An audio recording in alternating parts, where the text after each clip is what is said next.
This is the fourth Mishnah of the seventh Perek of Masechet Brakhot, Perek Zayin Mishnah Daled. Once again, we're dealing with Zimun, the invitation that one extends before reciting Birkat HaMazon. And here the Mishnah is going to do a little math.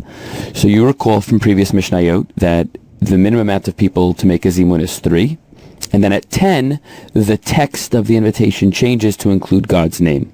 So that's an important thing to remember as we begin this Mishnah. The Mishnah says, Shlosha she'achlu ke'achad einan risha'in lechalek.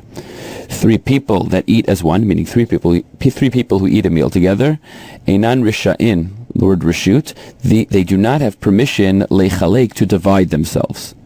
And that seems quite obvious, because if they were to divide themselves, they would no longer have the requisite 3, and they wouldn't be able to make the zimun. Once they've eaten together as 3, they need to remain together to perform the zimun, and in turn recite Birkat HaMazon together.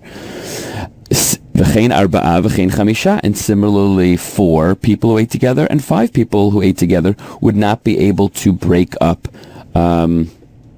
because 4 people, if they were to break up, would either be 2 and 2 or 3 and 1, and even in 3 and 1, that one person would not then be included, and similarly with 5. So they want to make sure that all people who ate together recite Birkat HaMazon together, beginning with that zimun process.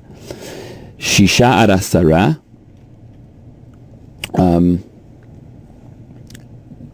6 until 10, they may break up into smaller groups as long as each group has at least the requisite 3.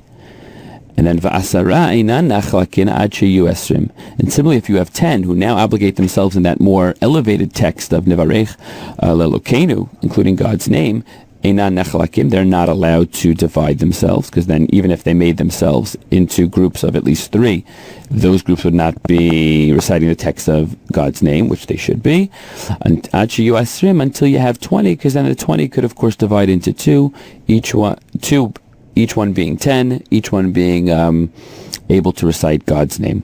This concludes the 7th Perek, the 4th Mishnah of the 7th Perek.